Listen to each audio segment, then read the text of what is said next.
Hey guys, well, I'm about to watch the two-part finale of the first season of Steven Universe.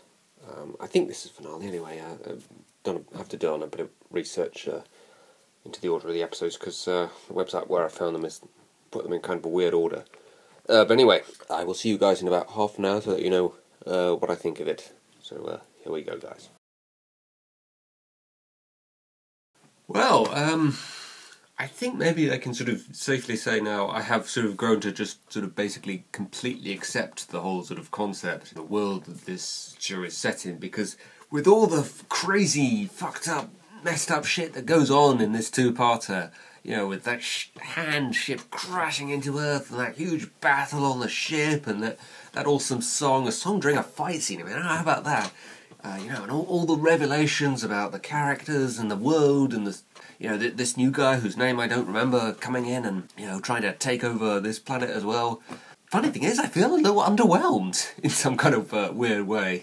You know, I was kind of, for some reason, expecting a little bit more than that. I'm not quite sure why that is, but I was thinking that maybe we were going to have some new big revelation or reveal or some new sort of question that we asked, you know, like we had in that other two-parter with Lapis Lazuli.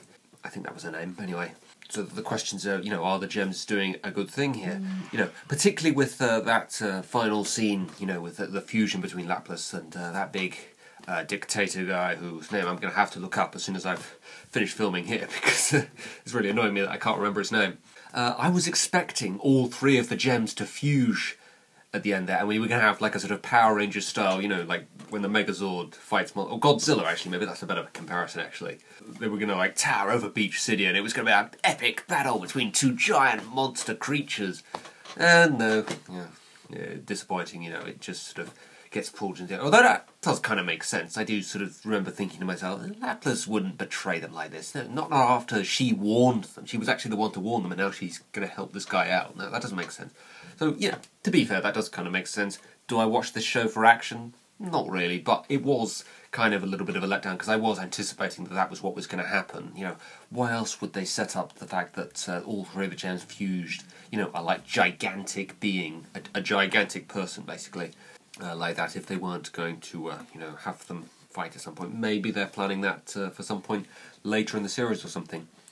A couple of big revelations, of course, about, you know, Rose's past and, you know, why she came to Earth and, you know, why it is just, you know, her and the three gems were left there and meeting Greg. I really like the episode where we see how Greg and Rose first met. That was really sweet. It's kind of necessary information because Greg doesn't sort of strike me as the kind of person that, you know, someone like Rose would just sort of look at and think, oh, I fancy him. You know, I mean, I can't imagine they'll go completely into that with it being a kid's show, but, you know, I imagine they're going to bring that back at some point. So that was kind of cool. I was kind of thinking Greg was maybe going to play a little bit of a larger role in sort of the climax and everything. I kind of want to see him get involved a little bit more because you sort of have the gems being kind of unsure about, you know, whether or not Steven should get involved in all of this because he's half human. I'm kind of thinking maybe Greg's going to step in front of Steven at some point and say, no, I'm going to get involved. I'm going to fight for him, and they're going to think, well, Greg's completely human. So, you know, if just a pure human can do something to help us out, you know, we really should get Steven involved or something like that. Anyway, obviously a huge revelation about Garnet. She's actually a fusion. So I guess, you know, you can remain fused for indefinitely, basically, you know, for as long as you want, really. It's not something that you can do for a limited period of time, which is kind of what I first assumed when they first introduced the concept of fusion. That's a very original idea. I don't think I've ever seen anything quite like that before. That's really cool, that. And I really want to see them do more of that. I actually did think when we first saw Ruby, I thought that was Garnet just sort of made younger somehow. Something had happened to her when she was defeated in that battle that sort of meant that she sort of resorted back to a child in some kind of way, and now she had to maybe find some way to sort of accelerate her growth or something to return to the form of Garnet. Then Sapphire called her Ruby, and I was like, oh, I was wrong. Well, why would she have Garnet's hair and everything like that? You know, why would she for so long not say what her name was as well? I was convinced that the reason why she wasn't saying her name was because it was Garnet. And then, you know, I was kind of right, not in the way I expected it to be, but it was essentially Garnet, and there was a reason why she kind of looked like Garnet. And that does actually explain another thing, which they don't actually mention in the episode. I thought they were going to, actually. Which is the star on the temple door. It seems to suggest that there are actually 5 rooms. So I was thinking, like, well, whose is the other one? And I guess, presumably one was sapphires and one was rubies. So, presumably now Garnet just uses one of those rooms and the other one's empty.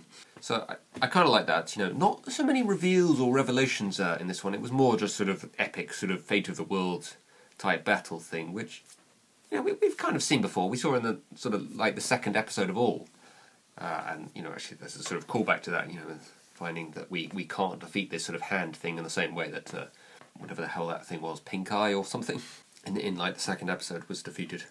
I like the way Stevens triggers them by just saying that thing his dad says. So, again, good attention to detail there. It actually kind of reminded me of, in this country, back when the National Lottery first launched, the ad campaign was this big hand going round, pointing at random people and saying, "It's you," meaning basically they were going to win the lottery. It reminded me a lot of that, actually, because it was literally just sort of pointing down on the earth. It was a gigantic hand and everything. I think there's a monster in Super Smash Bros. Brawl kind of like that as well. But yeah, I was kind of sort of thinking there might be a bit more to say about this one, a bit more sort of, ooh, what's going to happen next kind of stuff. But no, it's just kind of sort of gives us a big epic battle, sort of give us like a memorable sort of climax to the season, but it doesn't sort of give any kind of to be continued sort of vibe to it. There's nothing to sort of take you into the next season. Like, I really didn't like the way Legend of Korra just wrapped everything up at the end of the first season. I wanted something to give me a reason to come back to it. I mean, obviously I will come back to it at some point, I think I want to get into other shows for the time being. But yeah, I am definitely going to come back to this show at some point. But, I was kind of expecting there to be some reason to come back. There was going to be some kind of unresolved matter. And I guess the other gem that came down and invaded, they don't actually explain where she went or what happened to her at the end when the ship crashed. So I guess, she's now on Earth, and maybe, they're going to have to keep her at bay or start fighting her from time to time. But they don't even sort of suggest or imply that that's what's going to happen. That's just sort of a guess that I'm making based on the fact that we don't actually see her at the end of the episode. I'm kind of wondering what Greg thinks about all of this now, because he's going down the same kind of path as Pearl, in a way, actually. He's kind of sort of thinking to himself, Stephen really shouldn't be doing this. This isn't safe for him. And I kind of find the sort of quote-unquote parenting that the gems do for Stephen, it's kind of interesting. You've got sort of Amethyst, who takes things way too casually. She sort of takes the approach of, like kind of the older sister. She kind of like cares for Stephen, but she doesn't really know what's best for him. She just wants to sort of hang out with him like as a friend or something. You've got Pearl, who's, kind of like Marlin in Finding Nemo. She's way too sort of overly protective, and she doesn't. I think she doesn't really sort of see Stephen as Stephen. I think she just sees Stephen as somebody Rose has told her to protect. And, we know that it seems almost like she's bordering on being in love with Rose almost from, what we see in that flashback episode. So I'm sort of thinking that maybe sees Stephen as Rose in a way, or something that she has to do for Rose. She doesn't really see him as a person, it's just sort of something she has to do for Rose. And then you've got Garnet, who I think perhaps does have Stephen's best interests at heart, and you see in that episode where they all fuse to go on that so that they can meet Connie's parents. You actually hear her say to the other two, we're doing this for Stephen. So she does seem to have sort of Stephen's best interests at heart and his feelings and what he thinks of the situation. She seems to sort of understand him the best and seems to be able to handle these sort of difficult situations with him a lot better than either Pearl or Amethyst can do. Because you do see, first when Greg's planning on taking Stephen away, you see Pearl and Amethyst be just sort of like, oh God, how are we going to tell him? What do we say? What do we do? And Garnet just sort of takes control of the situation and does quite a good job in convincing him that it is best for him to go away. Of course, he comes back, but it was sort of good intentions and well handled, I think, by Garnet there. And I'm not still quite sure exactly if he knows exactly how to call for his weapon now or not, with that sort of gem thing that was, set up in the very first episode, actually. Because it looks like it sort of has two powers. It looks like he can sort of summon this sort of Captain America-style shield. It even sort of is used in basically the same kind of way as that shield. He throws it away at sort of various different things. And then there's also this other one, which he sort of is like bubbling the gems kind of thing. It's all-over type shield that he sort of forms. That's sort of like two abilities that this gem of his sort of has. But we've not yet sort of seen him call for his weapon in the way that the other gems do. Yeah, so I'd be interested to see if he can actually just do that, at will now. So yeah, there's a few interesting kind of questions to ask. I do like the way that this show is sort of making me ask more questions as time goes on. I think I definitely do sort of properly, completely understand everything about this show now. There's no more of a kind of feeling to me of, what the fuck is this? Like there was for basically the first half of the first season at least. Still not sure about this lion. It's literally just called Lion. Really, guys? I guess because it's pink and because, it's revealed at one point, that this lion was not around when Rose was around. Perhaps this lion is Rose in some kind of form, but isn't Steven like Rose, basically? Because he has Rose's gem, so presumably they're going to explain that at some point later on in the series. But there is obviously quite a clear connection as it is. Maybe the lion and Steven will fuse at some point and they will become Rose, maybe? Maybe that's how it works. I really want to see Steven fuse now. They set that up in the first episode where they introduced fusing, and it's not really been followed up on as of yet. So I really want to see that happen now. Presumably, we're also going to see Garnet and Pearl fuse at some point as well, because that's the one combination we haven't seen as of yet.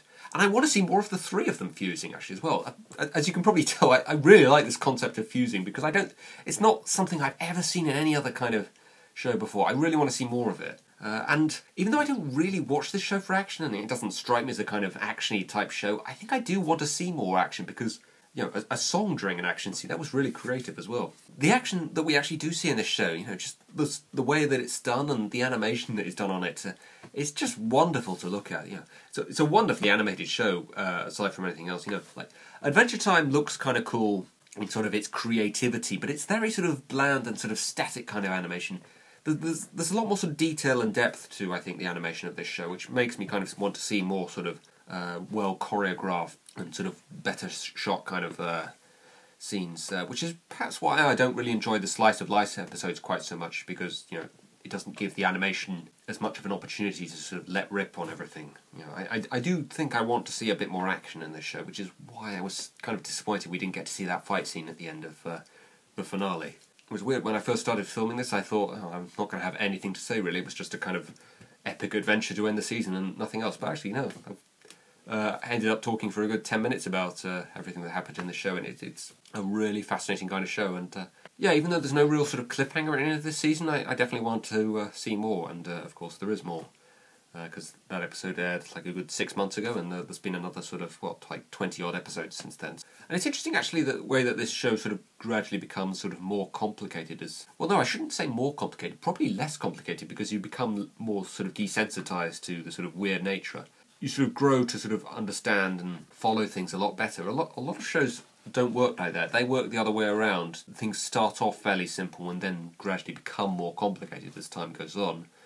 And people don't like later seasons of shows for that reason. But this show is sort of taking things in a slightly sort of different kind of direction than you would normally see from maybe a kind of world-building type show like this.